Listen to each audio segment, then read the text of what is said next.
Question number 13 है।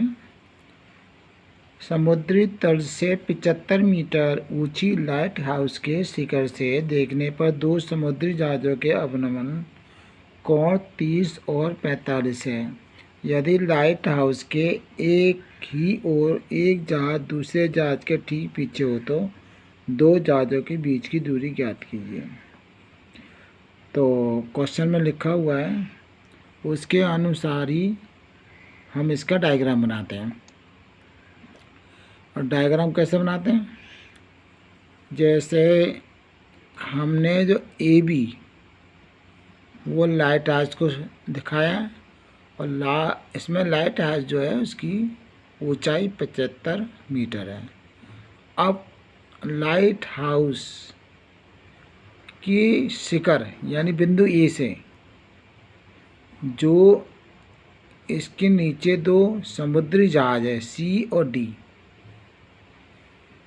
तो शिखर से देखने पर उनके अवनमन कोण वो होते हैं जो ऊपर से देखने पर जितना एंगल नीचे बने उतना ही उन्नयन कोण के बराबर हो। यानी कहने का मतलब है उन्नयन कोण और अवनमन कोण दोनों बराबर होते हैं। अवनमन कोण ऊपर से देखा जाता है और उन्नयन कोण नीचे से ऊपर की ओर देखा जाता है। इन दोनों में इतना ही फर्क है बस। तो प्रश्न के अनुसार जो कोण है दो समुद्री जहाज़ों का अवनमन कोण 30 और 45 है, तो ये वाला एंगल जो है वो 45 का होगा और ये वाला एंगल 30 का होगा। ये 45 क्यों रखा गया है? क्योंकि हम किसी भी जो जैसे लाइट हाउस है उसकी तरफ हम बढ़ेंगे तो हमारा एंगल बढ़ता चला जाएगा, या उससे दूर हटेंगे, जितने दूर हटेंगे एंगल हमारा छोटा होता जाएगा। इस प्रकार ये हमारा 45 का होगा और ये हमारा 60 का होगा। अब लिखा हुआ एक जहाज़ दूसरे जहाज़ के ठीक पीछे हो, ये एक जहाज़ हमारा सी है दूसरा हमारा डी है और जो एक दूसरे के पीछे। अब इन दोनों जहाज़ों की बीच जो दूरी है वो हमें निकालना है। डायग्राम में जो दिया गया है वो क्वेश्चन के अकॉर्डिंग बनाया जाता है, जैसे क्वेश्चन में बताया जाता है उसके अकॉर्डिंग ही बनाया जाता है। तो इसमें जो लाइट हाउस है उसकी जो ऊंचाई है वो 75 मीटर है। अब हमने क्या किया, दो जहाज़ों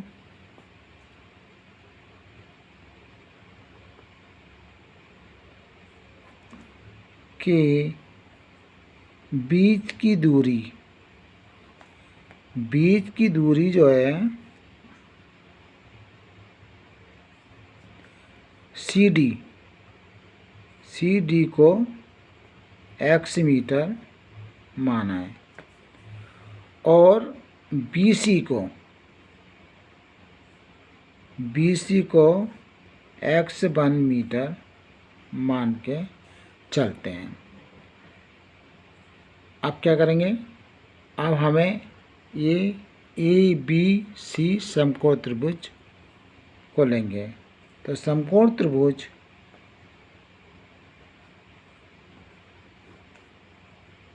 ए बी सी में, तो इसमें जो समकोण त्रिभुज है ए बी सी इसका एंगल 45 का है। तो tan का फॉर्मूला लेंगे, tan 45 इक्वल टू, तो tan इक्वल टू लंब बटे आधार यानी A B upon B C. और tan 45 की वैल्यू 1 होती है। ए बी जो है वो लाइट हाउस है और उसकी लंबाई ऑलरेडी दे रखी है 75, तो यह 75 लिखेंगे अपॉन बी सी को x1 माना है, 1 के नीचे 1 मान के क्रॉस मल्टीप्लाई करेंगे तो x1 इक्वल टू 75, ये x1 की वैल्यू आ गई है। अब दूसरा लेके चलेंगे। अब हम लेंगे समकोण त्रिभुज ABD में। तो यहाँ पे लिखेंगे समकोण त्रिभुज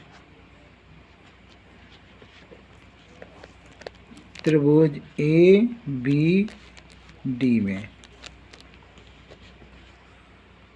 जो एंगल होता है उसी को लेके चलते हैं।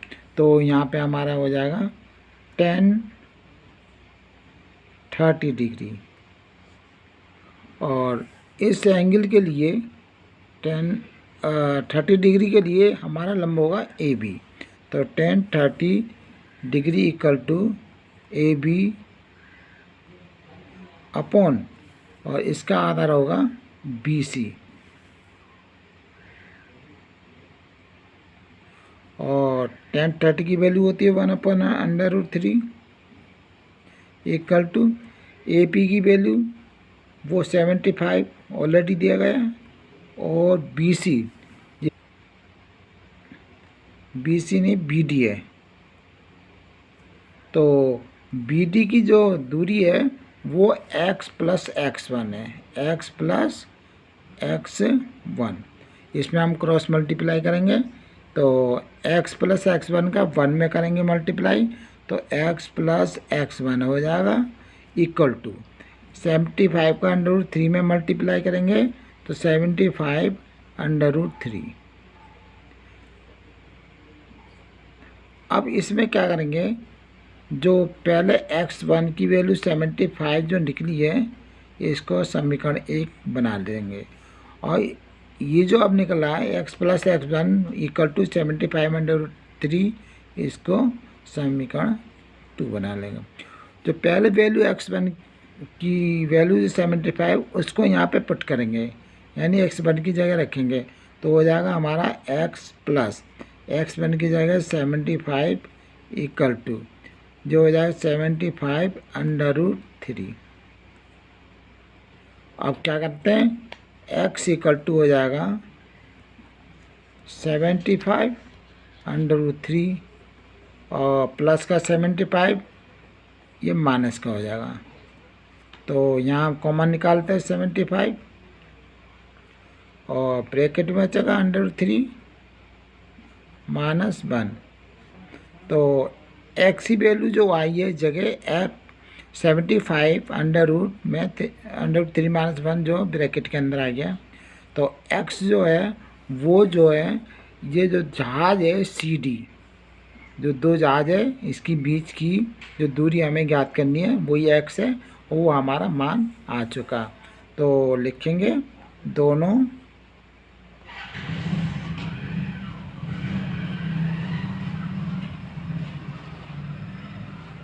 जहाज़ों के बीच दूरी इक्वल टू जो आया है 75 ब्रैकेट में √3 -1 मीटर, ये आंसर हो गया। अब हमारा क्वेश्चन नंबर 14 लिखा हुआ है 1.2 मीटर लंबी एक लड़की भूमि से 88.2 मीटर की ऊंचाई पर एक क्षैतिज रेखा में हवा में उड़ रहे गुब्बारे को देखती है। किसी भी क्षण लड़की की आंख से गुब्बारे का उन्नयन कोण 60 डिग्री है। कुछ समय बाद उन्नयन कोण घटकर 30 डिग्री हो जाता है। और लिखा हुआ देखिए आकृति 9.1, यानी इसकी आकृति ऑलरेडी दे रखी है। आकृति मतलब इसका डायग्राम दे रखा है। इस अंतराल के दौरान गुब्बारे द्वारा तय की गई दूरी ज्ञात करनी है।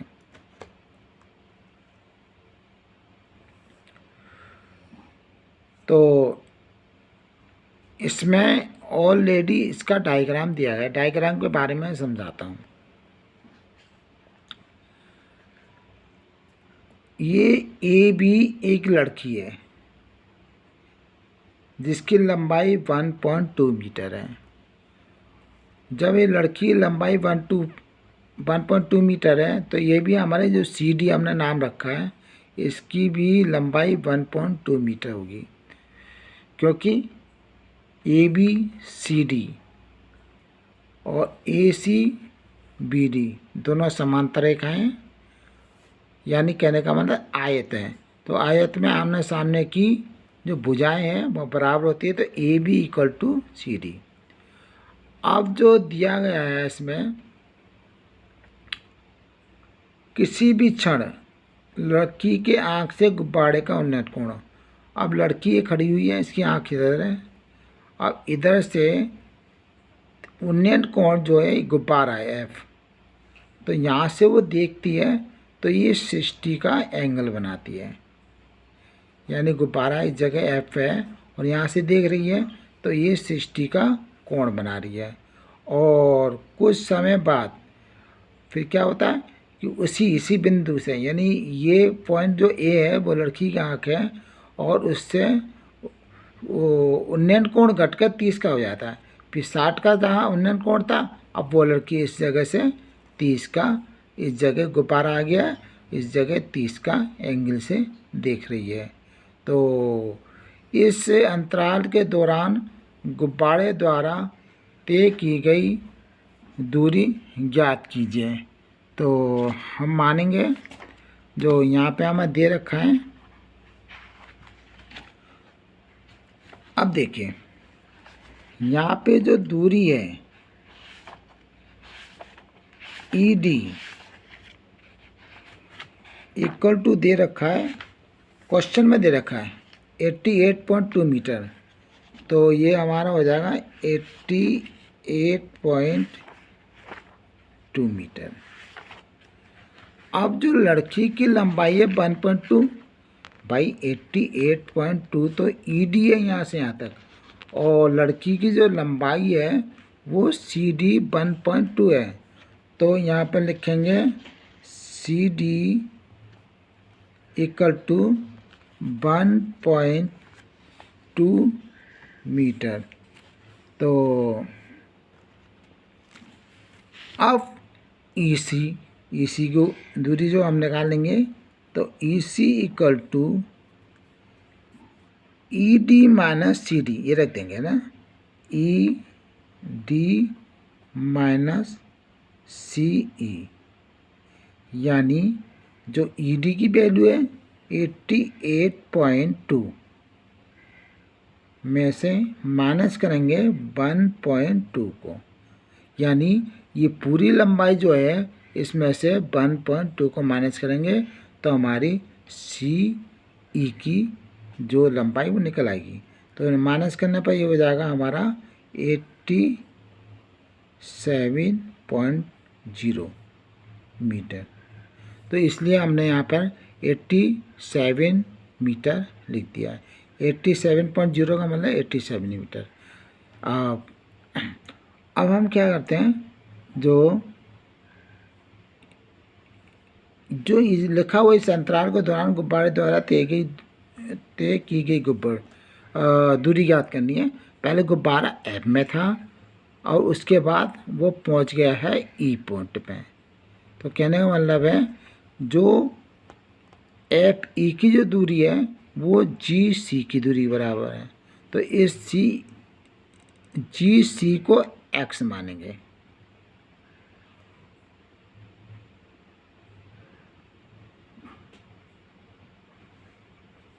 और ए जी को x1 मानेंगे। हमें निकालना पड़ेगा जी सी की दूरी, x की दूरी। अब हम लेके चलते हैं, सबसे पहले ट्रायंगल ये वाले लेके चलेंगे। समकोण त्रिभुज लिखेंगे, समकोण त्रिभुज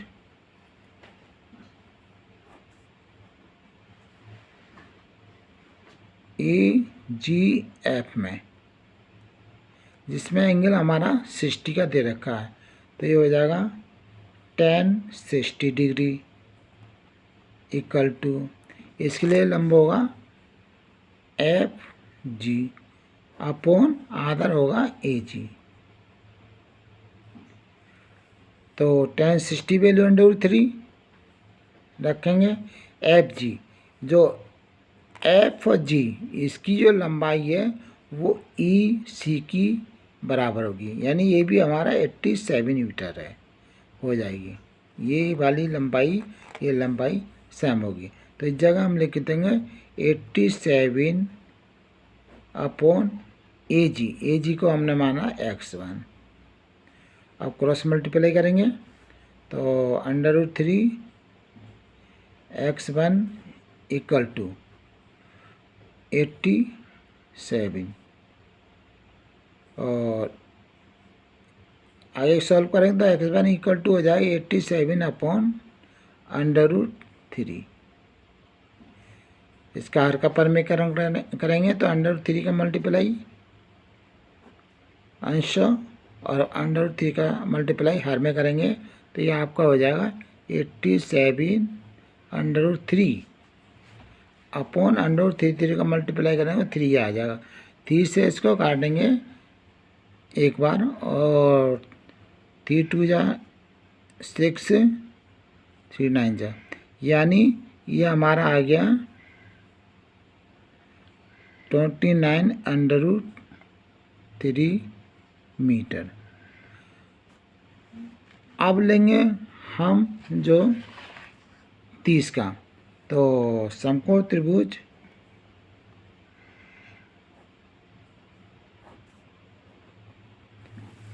ये वाला लेंगे ECA में जो ECA जो कि हमें 30 डिग्री है, तो यहाँ पे लिखे हैं 30 डिग्री इक्वल टू, तो ये 30 डिग्री के लिए लंब हो जाएगा EC और आधार जो होगा इसका AC।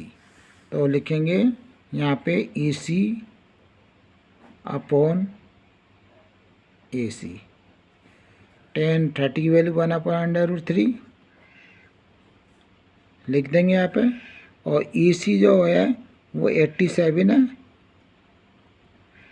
अपॉन जो AC है, AC जो यहाँ से यहाँ तक जो लंबाई है वो x1 प्लस x है, तो x प्लस x1। अब क्रॉस मल्टीप्लाई करेंगे तो x प्लस x1 का 1 में करेंगे मल्टीप्लाई तो x प्लस x1 हो जाएगा इक्वल टू 87 का √3 में तो 87 √3। ये समीकरण इसको हम 2 बना लेते हैं, और जो x1 की वैल्यू जो आई थी पहले 29 √3 इसको हम बना लेते हैं 1। अब x1 की वैल्यू जो आई है 29 √3 उसकी वैल्यू को इस जगह रखेंगे x1 की जगह, तो हो जाएगा x plus 29 √3 equal to 87 √3। x1 की वैल्यू ये हमने जो आई है 29 √3 यहाँ पे रख दिया है। अब x का मान निकालना तो x इक्वल टू हो जाएगा 87 √3 माइनस, ये माइनस में हो जाएगा, प्लस वाली संख्या हो जाती है माइनस में √29 √3, और जब इसको माइनस करेंगे तो हमारा जो होगा √3 तो ऐसे ऐसे हो जाएगा, और यहाँ पे 17 में से 9 गए 8 बचेगा और 7 में से यानी 58। तो x जो है वो निकल आई है दूरी, यानी गुब्बारे द्वारा के तय की गई दूरी। तो यहाँ लिख सकते हैं गुब्बारे द्वारा तय की गई दूरी इक्वल टू 58 √3 मीटर। ये आंसर। क्वेश्चन नंबर 15, एक सीधा राजमार्ग एक मीनार के पास तक जाता है। मीनार के शिखर पर खड़ा एक आदमी एक कार को 30 डिग्री के अवनमन कोण पर देखता है, जो कि मीनार के पात की ओर एक समान चाल से जाता है। 6 सेकंड बाद कार का अवनमन कोण 60 का हो जाता है। इस बिंदु से मीनार के पात तक पहुंचने में कार द्वारा लिया गया समय ज्ञात कीजिए थे। इसका मैंने डायग्राम बनाया, डायग्राम से आपको समझाऊंगा। जैसे कि बी डी एक मार्ग है जो क्वेश्चन में लिखा हुआ है, और इस पे एक मीनार है ए बी, ये मीनार खड़ी हुई है ए बी, तो मैंने भी लिख दिया मीनार ए बी लिख दिया। और मीनार के क्वेश्चन में लिखा हुआ है मीनार के शिखर पर खड़ा ये व्यक्ति यहाँ पे खड़ा हुआ है, ए पॉइंट पे एक कार को 30 डिग्री, तो राजमार्ग पे कार खड़ी है जो डी पॉइंट पर है, तो उसको पॉइंट ए एम इस मीनार के शिखर से वो देखता है, तो वो उसका अवनमन कोण माने ये वाला कोण यहाँ से इस प्रकार से, तो अवनमन कोण 30 का देखता है, तो यही अवनमन कोण या उन्नयन कोण बन जाता है। तो ये 30 का होगा तो ये 30 का हो जाएगा। इसके बाद वो मीनार के पात की ओर एक समान चाल से जाता है, वो यहाँ से जो है कार वो मीनार के पाद मतलब इस पॉइंट तक जाता है, जाने की कोशिश करता है, मगर वो क्या है कुछ दूरी है ना 6 सेकंड, क्वेश्चन में लिखा हुआ है 6 सेकंड बाद, तो यहाँ से वो चलना स्टार्ट करता है और 6 सेकंड के बाद पॉइंट सी पे आ जाता है। और जब ये इस जगह वो मतलब 6 सेकंड के बाद जो कार इस जगह पहुंचती है पॉइंट सी पर, तो वो क्या करती है इससे शिखर से उस आदमी को वो कार का अवनमन कोण 60 पर दिखता है, यानी वो यहाँ से फिर देखता है तो कार सी पॉइंट पे पहुंच चुकी है, तो वो यहाँ से देखता है वो 60वें अवनमन कोण पर देखता है, तो ये हमारा अवनमन कोण 60 का है, तो ये भी हमारा 60 का होगा। मतलब कहने का मतलब ये है जो क्वेश्चन दिया गया उसके अकॉर्डिंग हम ग्राफ बनाते हैं और चित्र बनाते हैं, डायग्राम बनाते हैं और फिर इसको सॉल्व करते हैं। तो ये तो आपको समझ में आ गया होगा। अब हम इसको सॉल्व करने जा रहे हैं। तो सबसे पहले हम क्या करेंगे, यहाँ पर मीनार जो है उसकी ऊंचाई उसको मानेंगे, माना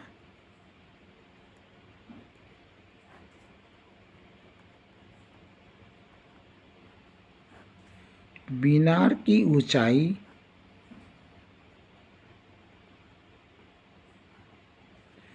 equal to A B equal to H meter है,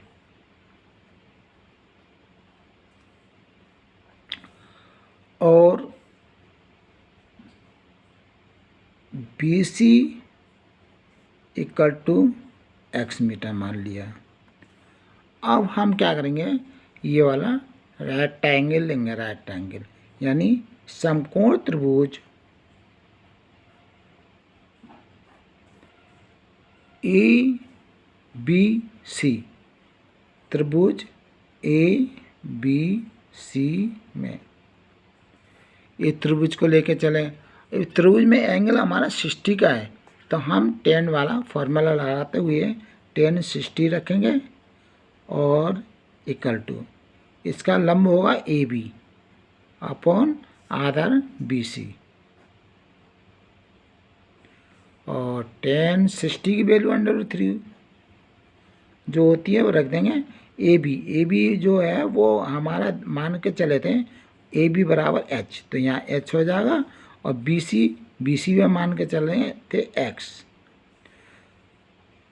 फिर इसको क्रॉस मल्टीप्लाई करते हैं, तो यानी एच का 1 में करेंगे, तो एच इक्वल टू हो जाएगा √3x। ये समीकरण नंबर 1 तैयार हो गया। अब हम 30 डिग्री को लेकर चलेंगे, तो समकोण त्रिभुज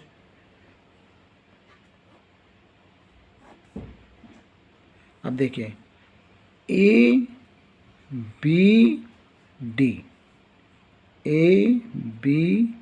डी में, तो समकोण त्रिभुज ए बी डी में अब ये 30 का है तो tan 30 लेंगे, तो लिखेंगे tan 30 डिग्री इक्वल टू तो tan 30 के लिए ए बी हमारा लंब हो जाएगा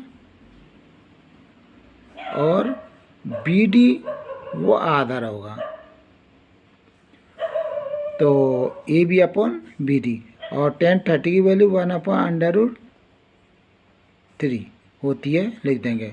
ए बी है, ए बी तो एच है और बी डी जो है वो बी डी, यानी बी डी का मतलब है ये पूरी दूरी, जबकि बी सी एक्स है और सी डी 6 सेकंड दे रखा है। तो हम इसको x+6 लिख देंगे। अब इसका क्रॉस मल्टीप्लाई करेंगे तो ये हमारा x+6 का 1 में मल्टीप्लाई करेंगे तो x+6 होगा इक्वल टू h√3 हो जाएगा। तो ये समीकरण 2 रख देते हैं। अब जो हमने समीकरण 1 में h इक्वल टू √3x लिया है वो इसमें रखेंगे समीकरण 2 में। तो कैसा हो जाएगा x+6 इक्वल टू h की वैल्यू √3x है तो √3x, ये h की वैल्यू हमने √3x रख दिया और √3 ये वाला, तो हो जाएगा हमारा x+6 इक्वल टू √3 का मल्टीप्लाई करेंगे, दोनों √3 का मल्टीप्लाई करेंगे तो 3x, 3 हो जाए x साइड में तो 3x हो गया।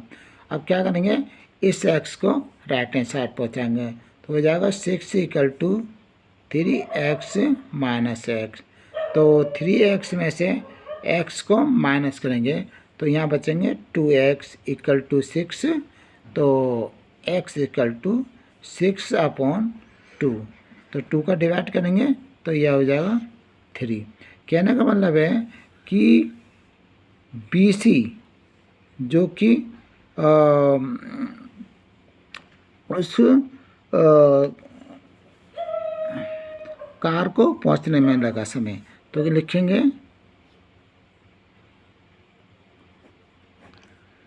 कार को पहुंचने में लगा समय। अब जो समय लगेगा वो हमारा 3 आ रहा है तो इक्वल टू 3 सेकंड है तो ये सेकंड ही लिखा जाएगा, 3 सेकंड, जो कि इसका आंसर हो जाएगा। तो कार को पहुंचने का मतलब मीनार के पास तक पहुंचने में लगा समय 30 सेकंड है, जो कि इसका आंसर है। क्वेश्चन नंबर 16 में 16 में दिया गया है मीनार के आधार से और एक सरल रेखा में 4 मीटर और 9 मीटर की दूरी पर स्थित 2 बिंदुओं से मीनार के शिखर के उन्नयन कोण पूरक कोण है। तो सिद्ध कीजिए कि मीनार की ऊंचाई 6 मीटर है। यह हमारा क्वेश्चन जो आया है 16 वाला, इसमें हमें प्रूव करना है। तो पहले हम इसको डायग्राम के द्वारा शो करेंगे, दिखाएंगे कैसे करेंगे। डायग्राम कैसे बनाया जाता है, जैसे कि मीनार है तो मीनार तो लंब खड़ी रहती है, तो इसको हम लंब लेते हुए बना देते हैं। तो ए बी जो मीनार है वो हमने ए बी लंब के रूप में रख दिया है। अब इसके इस सरल रेखा पे यहाँ से 4 मीटर बी पॉइंट से सी तक और बी पॉइंट से डी तक 9 मीटर पर कोई 2 बिंदु है और उनके कोण इसमें दिया गया है। मेन चीज़ पूरक कोण है, उनके दोनों कोण पूरक। अब पूरक कोण क्या होते हैं, पूरक कोण वो होते हैं किन्हीं 2 कोणों का योग, यानी 90 डिग्री होता है। किन्हीं 2 कोणों का योग अगर 90 डिग्री है तो वो दोनों कोण पूरक कोण कहलाते हैं। तो हम क्या करेंगे, सबसे पहले ये लेके चलेंगे, यानी मान के चलेंगे, माना एंगल ए सी बी, इसको थीटा माना। तो एंगल ए सी बी को हमने थीटा मान लिया।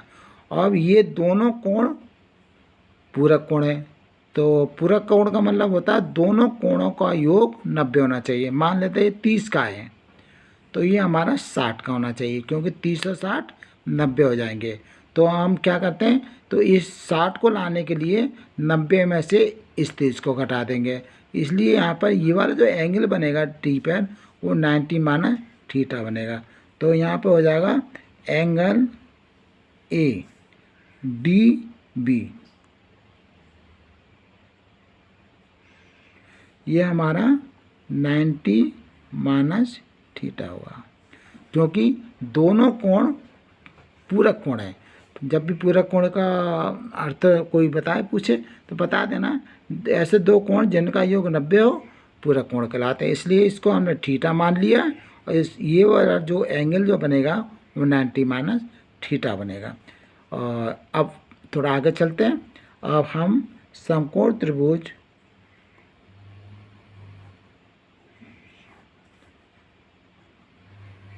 ए बी सी में, यानी समकोण त्रिभुज ए बी सी में यह हमारा कोण कितना है, कोण थीटा है, तो tan थीटा लेना पड़ेगा। और tan इक्वल टू होता है लंब बटे आधार, तो लंब हो जाएगा ए बी और आधार होगा बी सी। अच्छा, यहाँ पे जो मीनार है ए बी उसको हमने एच मान लिया, तो यहाँ हमने एच मान लिया, तो हो जाएगा tan theta equal to A B को एच मान लिया तो एच लिखेंगे upon B C. B C इसमें दे रखा है 4 मीटर, यानी हम मीटर नहीं लिखेंगे, सिर्फ 4 लिखेंगे। तो ये हमारा समीकरण एक बना लेते हैं इसको। अब लेते हैं दूसरा, समकोण त्रिभुज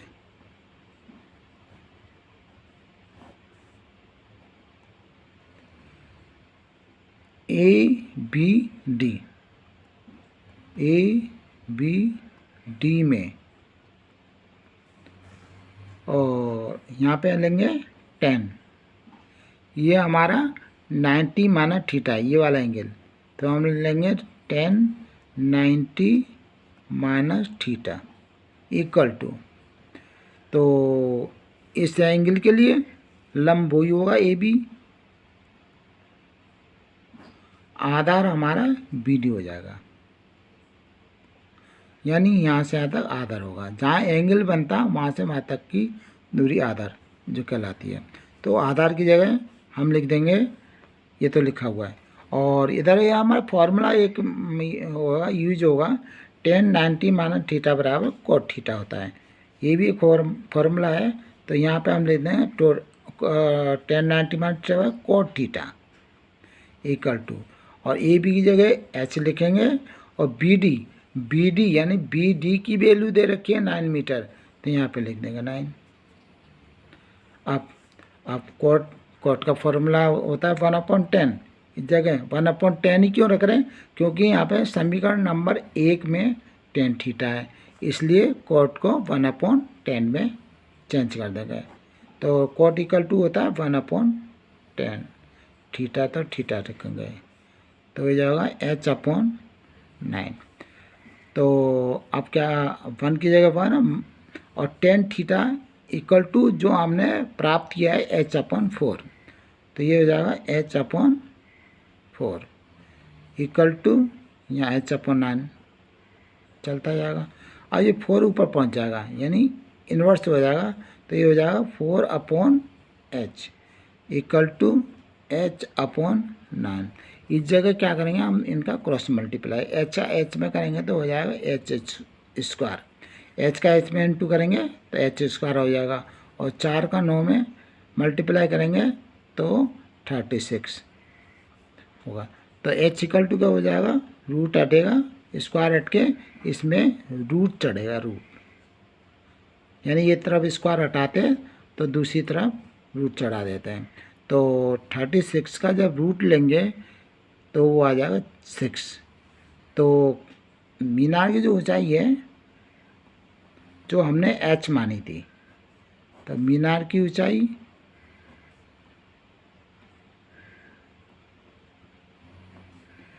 h = 6, ये 6 मीटर है।